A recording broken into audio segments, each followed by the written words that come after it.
Hey guys, I'm Georgia and welcome back, or if you're new here, welcome. Today I want to share a story with you based here in the UK, one of my favourite cities in the whole world, Brighton. This is the case of the Brighton trunk murders. It's a historical case, now 88 years old, and refers to the murders of two women, each with their bodies placed in trunks. Investigators eventually thought they'd found the answers to the second of these murders, with the suspect being arrested and sent to trial, but he ended up being found not guilty. So technically even the second case here does remain unsolved. And in a bizarre twist, it would seem that the first body found had absolutely no connection to the second. These were two completely unrelated, very similar murders in the same city within just a couple of months of each other. Our story begins on the 17th of June 1934 at Brighton train station, when a man called William Joseph Finicum noticed a bit of a smell. In searching around for the source of this smell, he came across a plywood trunk that had been left unclaimed in the luggage office. And William wasn't stupid. He knew the possibilities of what could be inside that trunk causing the horrible, horrible smell, so he very quickly alerted the authorities to come and open it for themselves.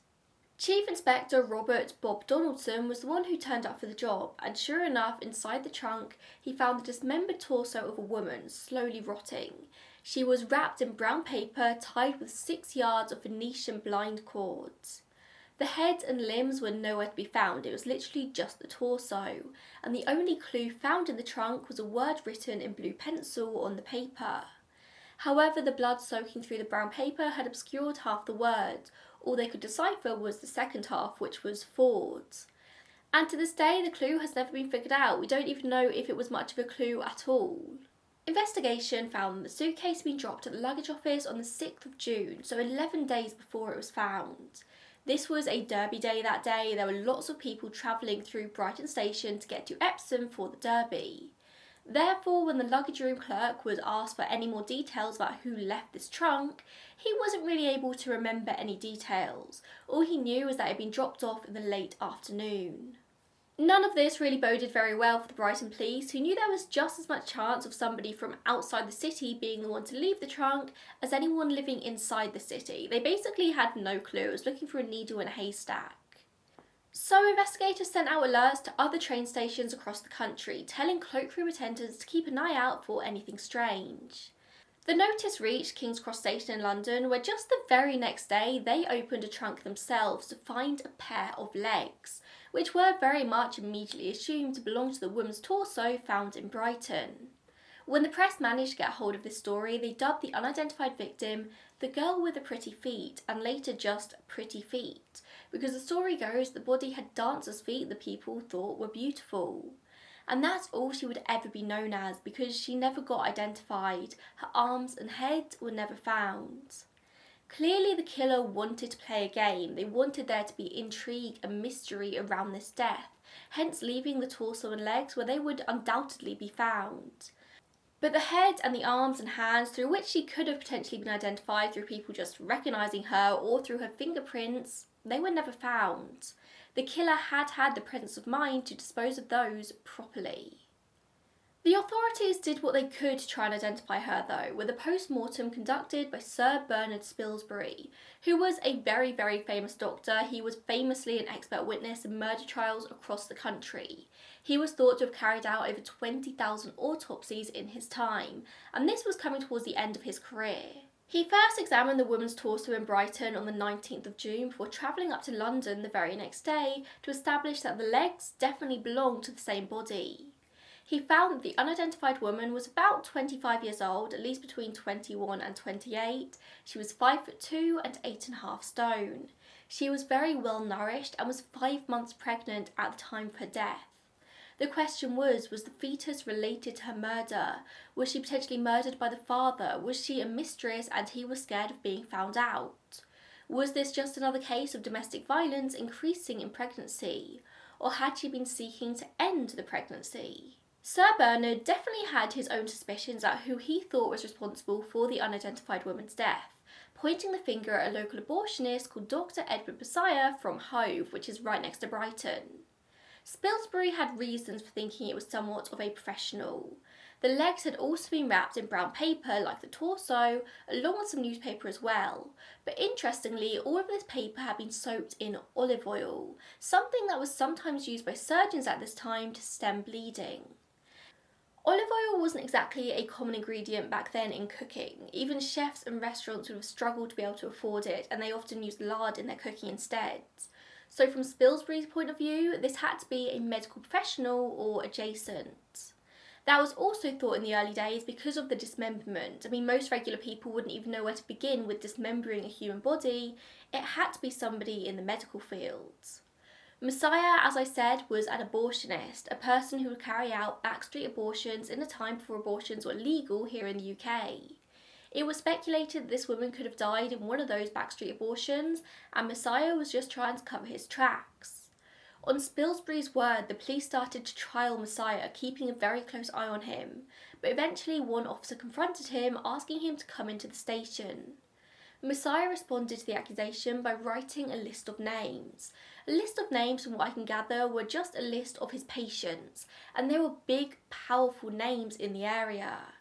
Many powerful men would send their mistresses to Messiah for abortions, and as a result of this, the officer never reported that he'd approached Messiah to his superiors. I can only assume that some of his superiors' names were on that list.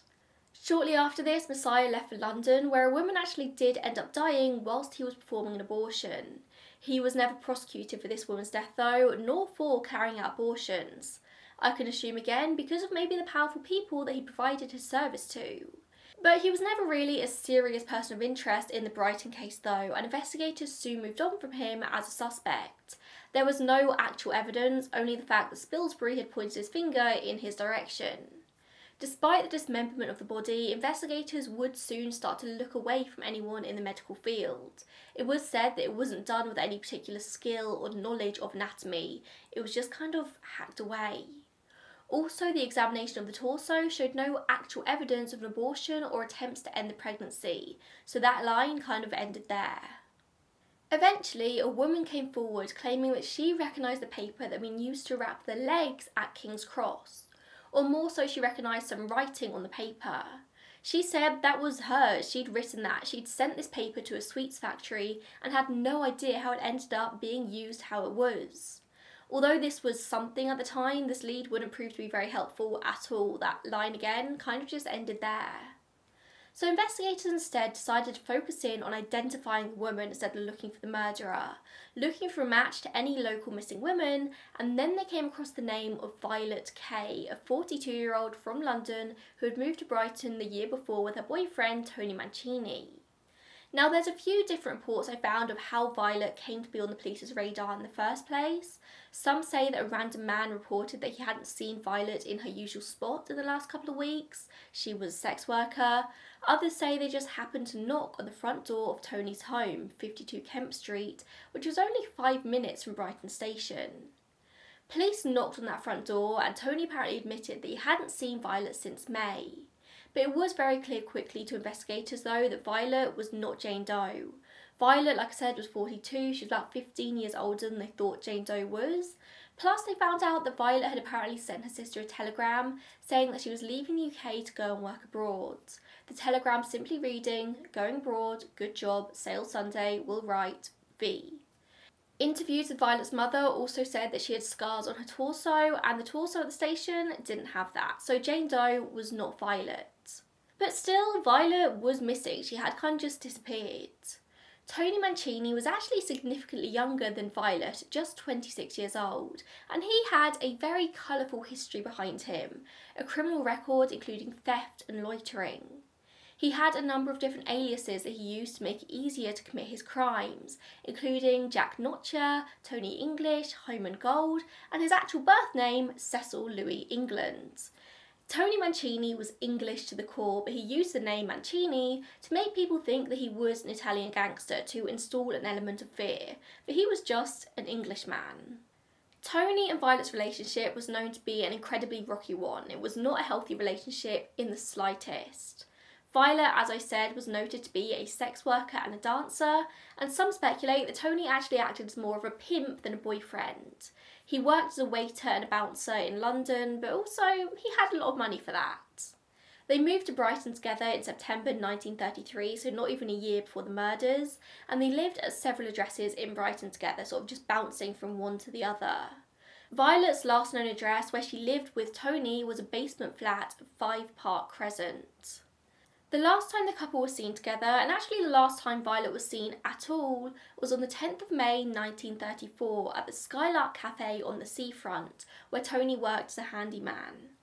Violet was said to be drunk and she stormed into the cafe mid-shift to accuse Tony of having an affair with another waitress, teenager Elizabeth Attrell. The confrontation ended in Violet just storming out the cafe, and then she was never seen again. Not long after that, Tony moves to 52 Kemp Street, dragging a trunk along with him that people would have assumed at the time contained just all his belongings. Tony started telling people that the day after this very public argument they had, Violet fled to Paris and left him, and he quickly started just giving away all of her belongings. He just so happened to give all of Violet's stuff to teenage waitress Elizabeth, so it does seem kind of right that Violet was correct when it came to the affair accusation. He probably was having an affair with Elizabeth.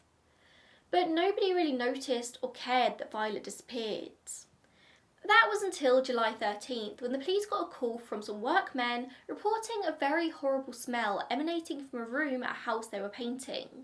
52 Kemp Street, with the room being rented out by Tony Mancini. That's the second time Tony Mancini's name had popped up in a month, and now the police were paying attention and watching his house. The next day they spoke with Tony again, but they didn't enter the property. They were just biding their time for some reason. But then Tony disappeared. When he didn't return back to the house for 24 hours, the landlady let the police in to search the room. And the workmen had been right. The room absolutely stank, with a smell coming from a large trunk at the base of the bed covered with a sheet and used as a coffee table. Visitors would later note how the trunk would drip a gross liquid, but nobody ever assumed the worst. Nobody ever thought there could be a body inside this trunk. Because of course that's exactly what was inside, but this wasn't a dismembered body, nor was it the missing head and arms of Jane Doe as police kind of expected to find. It was the intact, decomposing body of Violet Kay, stuffed into a fetal position along with some clothes as well. They didn't know for sure that it was Violet when they very first opened it, but it was soon confirmed by her mother, who identified the body. This would have likely been just over 2 months after her death, if she had indeed died soon after the cafe argument. So 2 months on and they finally knew what had become of Violet, only now it seemed that Tony himself had gone on the run, knowing that the jig was likely up. It wasn't long though until he was arrested in southeast London, where he immediately started denying being involved in Violet's death. After the discovery of Violet's body, the expertise of Sir Bernard Spilsbury was called upon once again, and he was brought back down to Brighton. He concluded that the cause of death was a skull fracture caused by a heavy, blunt weapon. The strike to the head was actually so strong that a piece of skull was found in her brain. This was a very violent attack, and it just so happened that police had also found a hammer in the room as well, and it kind of looked like somebody had made an attempt to burn it. The murder weapon, most likely.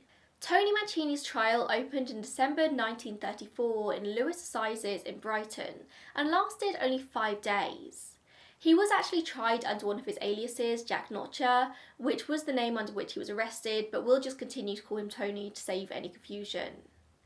Now you would think this would be a hole-in-one kind of trial. He's gone on the run, they found the body, the last time they were seen publicly was them having a massive argument. The prosecution, led by J.C. Castles, focused in on Violet's death and the burnt hammer as the murder weapon. They called in a graphologist, a writing expert of the time, to confirm that the handwriting on the telegram form sent to Violet's sister actually matched Tony's own handwriting. It was also proven that the telegram was sent from Brighton the morning after she likely died. One witness was called to testify that Tony had asked her to give a false alibi for when Violet was killed, and some of his friends also testified that he was boasting about hiding his missus just days after she was murdered. This all sounds like pretty watertight evidence, right? Well, apparently it was wrong. The defence counsel, Norman Burkitt, pointed out that Violet was a sex worker, saying that she would bring her clients into her and Tony's home day in, day out, and there was no way to prove that Tony was the one who killed her. It was kind of a complete character assassination of Violet, very sadly. They admitted that Tony may have hidden Violet's body, which nowadays would be considered a crime in itself, but that shouldn't be proof of him murdering her.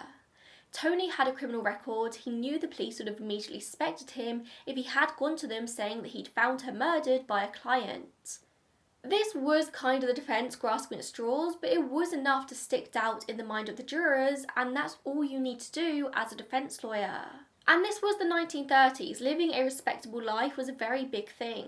I mean, even now, almost a century later, we still see the negative treatment of sex workers, the stigma. Imagine how bad it was back then. Almost as soon as it was announced that Violet was a sex worker, there would have been no chance of justice. It was just a character assassination. But in fairness, there was also one piece of forensic evidence that raised questions as well. There was an item of Tony's clothing that was blood-stained entered into evidence by the prosecution. They said this must have been what he was wearing when Violet was killed. Only the defence were able to prove that this particular item had been bought after Violet's death. At the end of the 5-day trial, the jury deliberated for just over 2 hours before returning a verdict of not guilty. I mean, hats off to the defence because they did do very well. They did their job because this looked like it was going to be a slam dunk for the prosecution. Regardless of the character assassination, there probably wasn't enough evidence to prove beyond a reasonable doubt that Tony did it, even though it does seem very obvious. And that was that in this case for many, many years, until a deathbed confession over 3 decades later in 1976. In an interview with a journalist from the News of the World, Tony admitted that him and Violet had had a blazing row that night, and she apparently went to attack him with the hammer that he used to break coal for their fire. He said that he wrestled the hammer from her, but when she demanded it back, he threw it at her, hitting her in the left temple and killing her almost instantly. He said he was guilty of her death. He panicked and hid her body in the trunk, not wanting to part from her.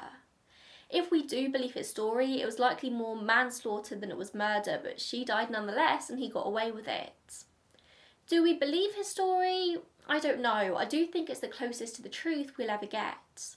Perhaps it was accidental, this volatile couple having yet another blazing row and things going wrong. But then again, if Tony really was on his deathbed at this point and he wanted to clear his conscience, he probably didn't have anything to lose by admitting to everything, even if it was just a violent murder. Double jeopardy laws here in the UK at the time meant that even with a confession, Tony couldn't have been tried twice for a crime to which he had previously been acquitted. Tony was very safe at this point to admit to everything. He could have walked out of the courtroom and said, "Yes, I did it," and they still wouldn't have been able to do anything. He could have been prosecuted for perjury and lying under oath, but the authorities never really followed up on this. He was dying, there wasn't much point. And notably, whilst Tony did have a very lengthy criminal record, none of his crimes had ever been violent. But either way, it was a tragic death for Violet. Violet's murder case, whilst highly unlikely to have been directly linked to the trunk found at Brighton Station, eclipsed the first case and Jane Doe was never identified. I would love to be able to do my usual spiel and say that with DNA technology, I'm sure that one day we might get an identity, but I've covered multiple times before the complications around genetic genealogy here in the UK. It's not really something that's done here unless it's considered to be an absolute last resort, no other options in a very important and usually current case. I don't know if an 88-year-old murder will fall under that umbrella. Neither of the women here got justice, not Jane Doe nor Violet, so it's a very sad case all around. So Violet's case is, I suppose, technically solved, but also technically unsolved. Jane Doe, we don't know her name, nor do we know her killer. I am inclined to believe that potentially it did have something to do with her pregnancy, but perhaps she, again, like Violet, was a sex worker. Perhaps she just found herself in a very violent situation with no way to get out. I suppose by this point, we'll probably never know, but I really hope that we do. Thank you so much for tuning in today, and I will see you in the next one. Bye guys.